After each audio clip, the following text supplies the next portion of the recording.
Bonjour, aujourd'hui je vous présente Un soleil en exil de Jean-François Saint-Blanc. Jean-François Saint-Blanc est un poète, auteur rayonné qui vit à l'île de la Réunion. Il est impliqué dans toute la vie culturelle à l'île de la Réunion et il s'est inspiré d'un fait de l'histoire de l'île de la Réunion, ces enfants qui ont été déportés dans la Creuse pour écrire son roman. Donc c'est l'histoire de trois enfants qui vivaient avec leur mère. Leur père est rentré en prison et Eva et ses deux frères euh, ont été pris par l'assistante sociale et déportés vers la Creuse dans l'espoir d'un meilleur avenir. Donc une fois arrivés en Creuse, euh, rien ne s'est passé comme prévu.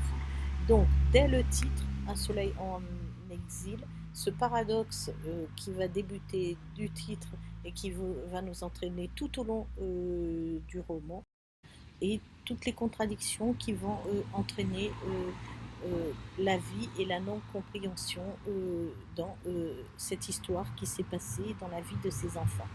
Euh, L'héroïne Ève et ses deux frères vont donc, dès leur arrivée, être séparés et tout le combat d'Ève va être de récupérer ses frères, de savoir ce qu'ils sont devenus.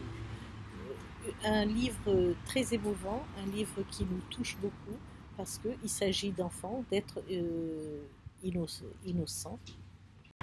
On ne peut pas terminer le livre sans se poser des questions, sans se demander comment cela a été possible, comment personne n'a pu réagir plus tôt. Donc toutes ces questions vous restent un moment dans la tête quand vous avez terminé le livre.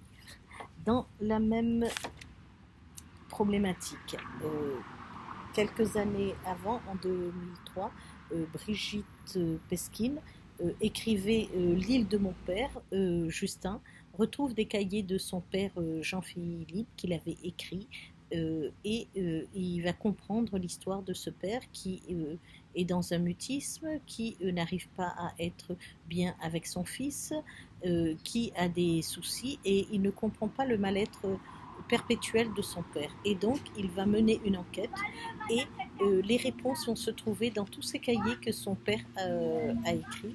Quelque chose d'émouvant et surtout sous forme d'une enquête, il va retrouver et essayer de sauver son père avec tous les indices qui vont lui permettre de trouver la famille de son père et ainsi d'espérer sauver son père.